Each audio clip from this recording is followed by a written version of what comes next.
Throughout history, horses have been everything from a partner in survival to mount of the gods. There have been countless styles of horsemanship developed through this cycle of the horse-human relationship. Some vary due to the region, some due to the job at hand. Through the Ears of a Horse is dedicated to digging into these relationships, discovering long-forgotten secrets alongside universal truths throughout the world. My name is Emily Richards. I've spent extensive time in the company of horses, and I've come to view them as an honest filter to view the world. That is why horses are essential to this process. By immersing Calypso and me in each culture's philosophies, we will get an opportunity to explore them, not only with a camera, but through the ears of a horse. In doing it this way, we will all gain insights that would otherwise remain hidden. We will discover and preserve the knowledge passed down for ages to not lose these traditions and lifestyles. Now, I invite you to join us as we roam the Rocky Mountains, explore the philosophies, and learn how people and horses navigate this unique environment.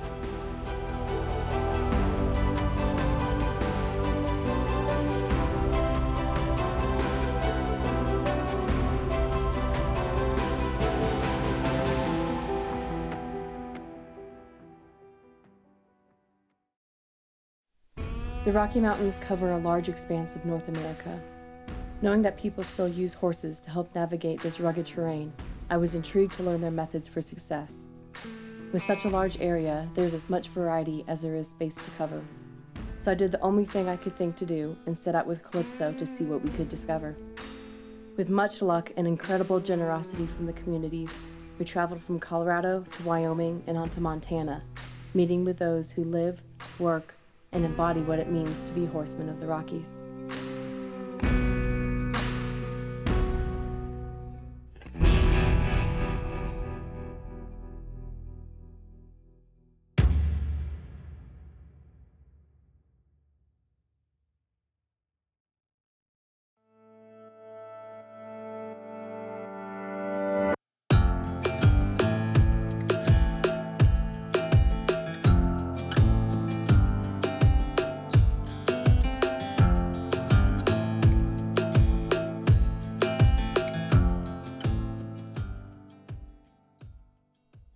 In Wyoming's Wind River Valley, we found ourselves at the Bitterroot Ranch.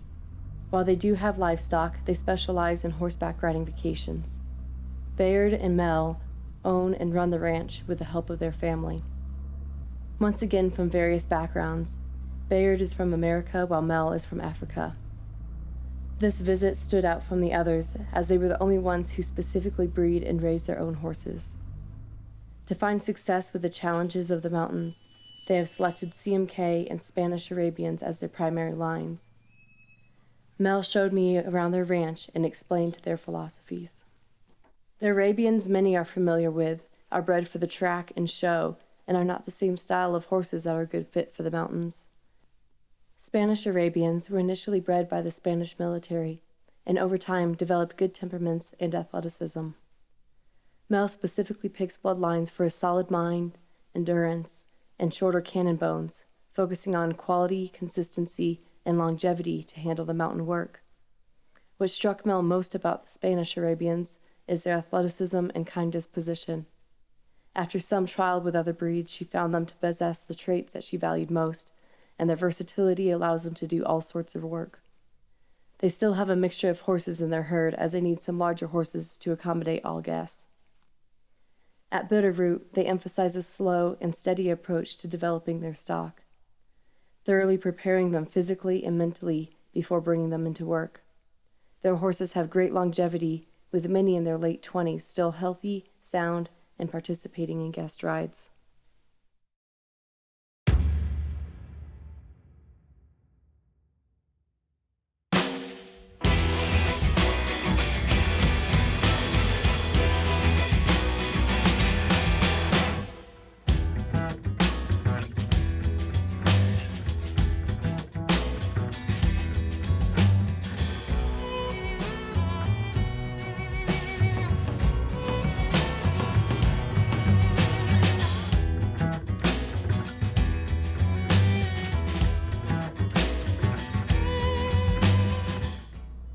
In Steamboat Springs, Colorado, we spent a couple afternoons with the Saddleback Ranch. A fifth-generation ranch, like many others, they have expanded to include guest services alongside the daily life of a working cattle ranch. The nostalgia of a working ranch in the mountains is the epitome of Western life. It was a pleasure to see a family-run ranch that has survived the challenges that come with maintaining this life. We joined them as they had their seasonal gathering of cattle, bringing them out of the mountains to get ready for sale. This task is a family affair, with multiple generations of the lacovettos involved.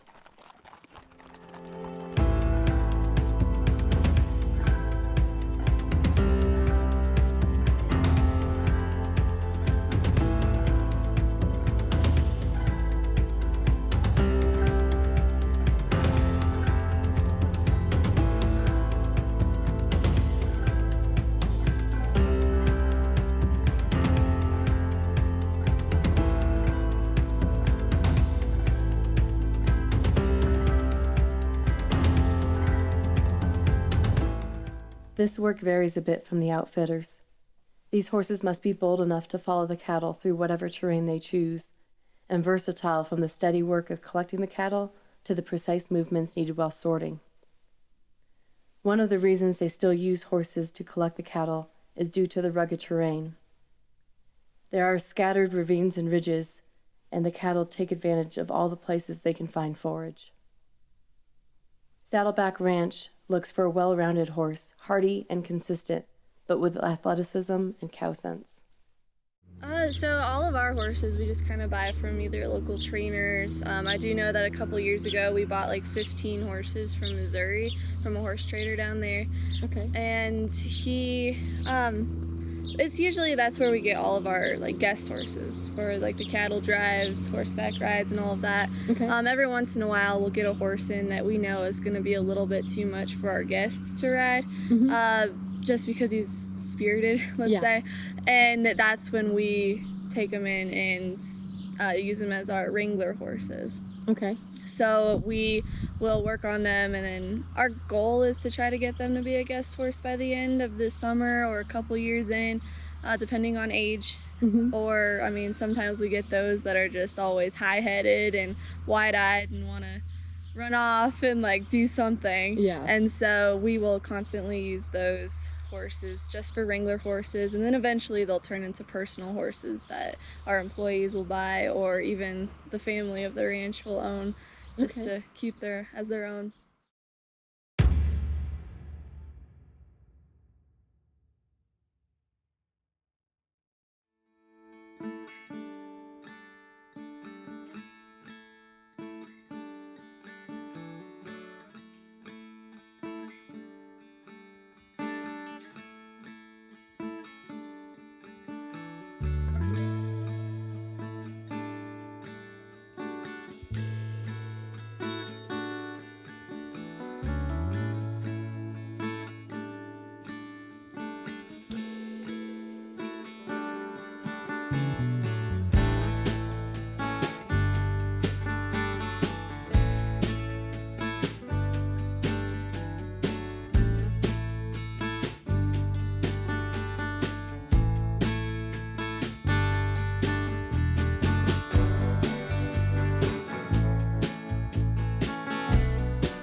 Just north of the Bob Marshall Wilderness, we met with Deb and Greg. As members of the Backcountry Horsemen of Montana, they are dedicated to preserving the knowledge and lifestyle of packing and using their skills to maintain and help keep wild places open to the public. In the Bob Marshall Wilderness and surrounding areas, all wheels are forbidden, although you can obtain permits to use items such as wheelbarrows. This preserves the state of the wilderness area, but also means all work is reliant on pack animals. Beyond clearing and regular trail maintenance, anything that is to be built must be packed in. For Deb and Greg, maintaining horse use in the backcountry is the number one goal. Preservation of this lifestyle goes hand in hand with the conservation of these wilderness areas. Here in Montana, the Bob Marshall Wilderness area is of particular importance, as it is premier stock wilderness with its plentiful grass to graze. This part of Montana had a completely different feel from the rest of our trip. You could see signs of bears everywhere and hear the wolves in the background. From the day I spent riding with Deb and Greg, the need for organizations like this became apparent. Over the course of the relatively short ride of 14 miles, we cleared a dozen fallen trees on the way to our destination, and then had several more to remove on the way back that had fallen in that short time. Our destination was a completed project coordinated with the Forest Service. This cabin was relocated back from where it had been built initially, as the cliff erosion had compromised that position. This genuine connection to our past is an eye-opening look into how things were created for centuries. Contrary to what many films may have you believe, travel through these woods are always at the pace of a steady walk, which prevents unwanted interactions with wildlife.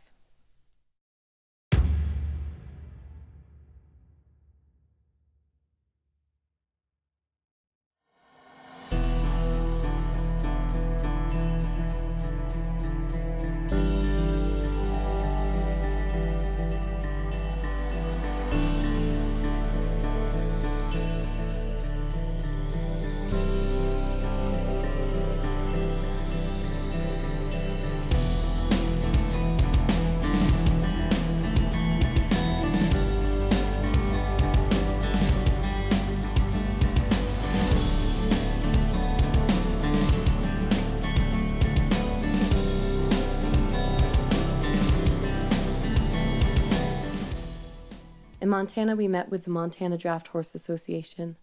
This group was founded to preserve and promote driving and harness work.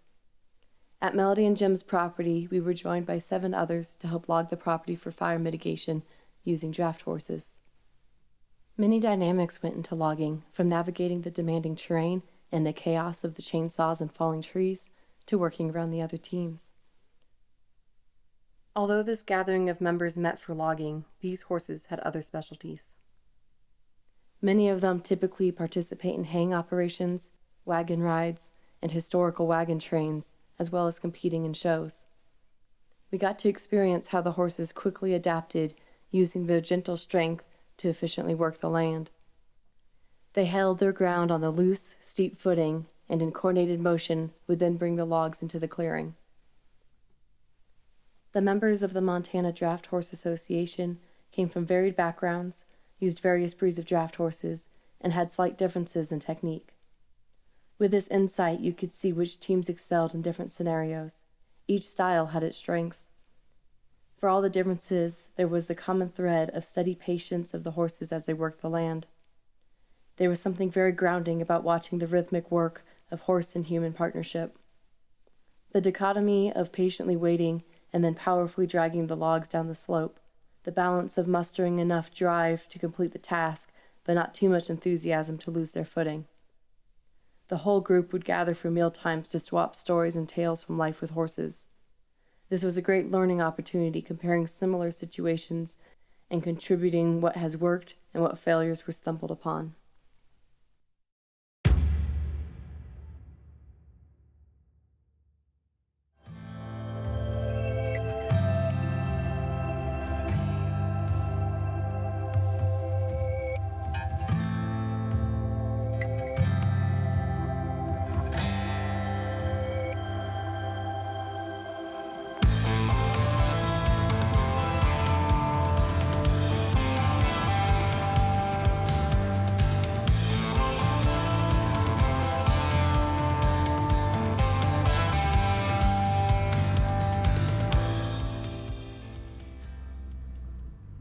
In Fraser, Colorado, we stayed with Samuelson's outfitters. I was eager to meet with the purveyors of this time-honored tradition. Before there were roads through these impressive mountains, there were only trails. And then I actually started hunting myself and carrying a gun when I was 13. Okay. And I took my first elk when I was 13 years old. That's awesome. And then went from there. I mean, we hunted in the Troublesome. That's the only place I've ever hunted elk, just about, was in the Troublesome. And we had big, just family camps, and Dad always had a pretty decent sized hunting camp. Mm-hmm. A lot of family and friends that would come, you know, and it got bigger and bigger and more friendly, and finally, Pliny. my cousin's husband, who was working for the American Sportsman's Club, suggested to my dad that he start a business with it because he already had all the gear. And Those who had the knowledge and ability to guide people and wares through the mountains allowed various communities to thrive in this adverse environment. Richard's family has lived in the mountains of Colorado for generations, which is where he has gathered most of his knowledge. His wife, Cathy, is originally from the East Coast, where she grew up riding. We started dating in 81, 82. Okay. And we had mutual friends who said, you two need to meet and visit with each other. Yeah. And so it was a nice collaboration, I guess. But I had grown up in New Jersey, bird hunting with my dad, but never whitetail, because that was the men who were hunting in the 50s and 60s. But Okay. so I knew how to carry and use firearms, but I remember the first time he took me hunting, it was, that was the biggest thing I had ever, and it was one of these, oh my God, oh my God, oh my God, but didn't shoot anything, but I had a great experience, Upon arriving in Colorado, she has developed her style to suit the horsemanship needed here. Their shared passion for this lifestyle has kept them in this industry, where they provide packing services in the Medicine Bow Root National Forest. Over time, the Samuelsons have developed a straightforward approach to finding and crafting what they need. They get their horses from various places in a range of ages with a keen eye towards what will suit this lifestyle. The Samuelsons choose horses based not upon specific breeding, but for hardiness, not just physical but mental, for a consistent, reliable mount. We just over the years have, we just need the mountain trail horse that just walks really good with its feet and is accepting and accommodating to non-riders. Yeah. And when we do get a rider, it's wonderful, and put them on an appropriate horse that they'll enjoy riding. And we typically look for heavier boned horses too, that would do better in the mountains, and and that are a little more rugged. And we like horses with a broader chest because they have a better stability. The reining and the cutting horses that have really narrow front ends are they have a harder time with riders going distance because they don't have that wider stability. I mean, what they're bred for is wonderful for that quick turning and pivoting, but that's not what we're looking for. We want horses that are comfortable at walks and once in a while a trot. Before working with clients, Cathy methodically and patiently puts the horses through scenarios that they are sure to come across on the trail.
These horses are required to pack in all of the gear needed for the trip, pack out the game, and get the riders where they need to be. Once verified they are able and willing to handle this type of work, they are brought along on rides. In the end, consistency is the key to getting out and back, without a fuss, safely packing riders, gear, and game to the desired destination.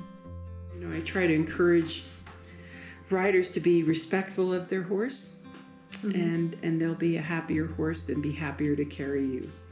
So.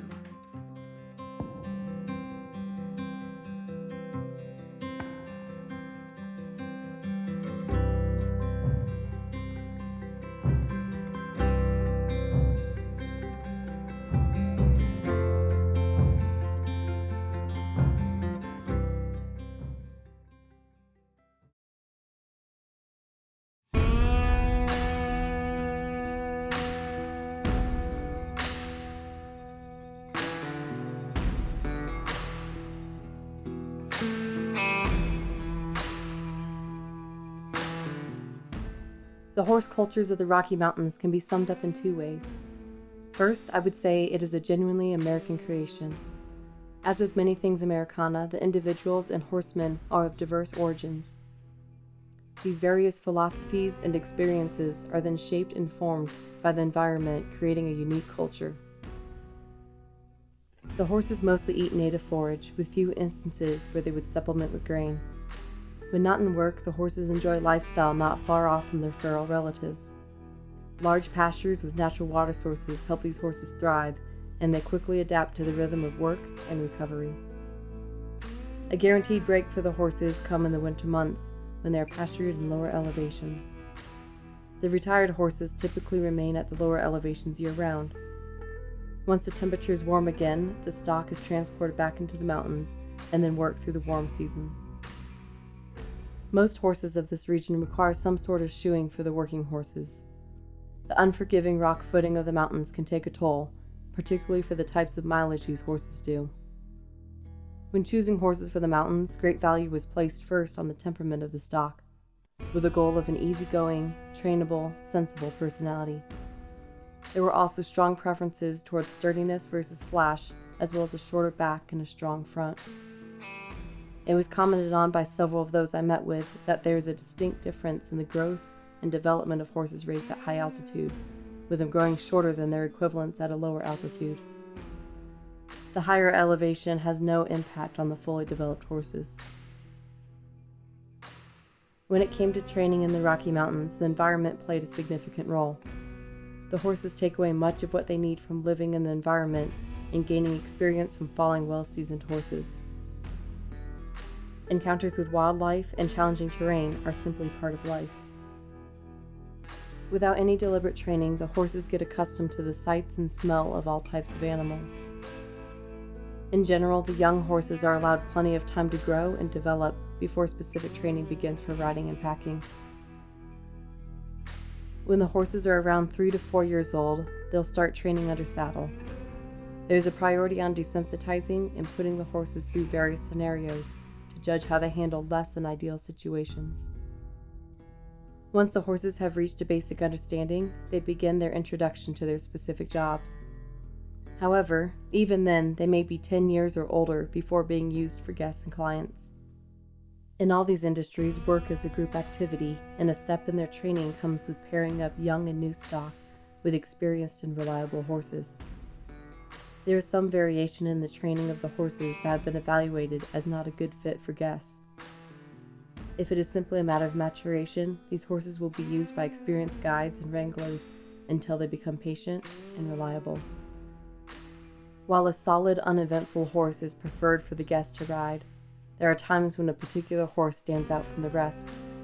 This animal will typically be developed further as a personal horse or trained to accommodate specific situations and skill sets. The merits of this lifestyle can be seen through the quality of horses. The ability to live such a varied life was seen in the content, alert minds of the animals. Their coat, hoof quality, and minimal illness prove the quality of natural forage. A remarkable number of these horses remained active, fit, and working late into their older years. When faced with the difficulties of mountain life, the use of horses is still legitimate, and the bond formed by working and adapting to the changing land is evident in all those I met with. Without spending more time with them, it would be hard to say if this is due to the training style or the environmental forces shaping a united goal in these pursuits. While filming this episode, we saw firsthand how it was the soft, subtle cues that made for efficient, effective work. It is a deliberate choice to maintain this life in our modern times and preserve the knowledge that comes with it. Whether born into it, married into it, or chosen outright, life in the Rockies is an all-consuming cycle of creation, maintenance, and preparation. Albeit a tough life, those who choose it would not have it any other way. This journey into the Rockies is by no means a complete representation of all the horsemanship styles, but I feel confident in the view into this life that we did get. All great horsemen say they will never stop learning about horses. It is a quest that can never be finished, ever evolving, ever growing. This great pursuit of knowledge is what drives our passion, and we hope you'll join us in our next episode as we observe horse cultures in America's Southeast region.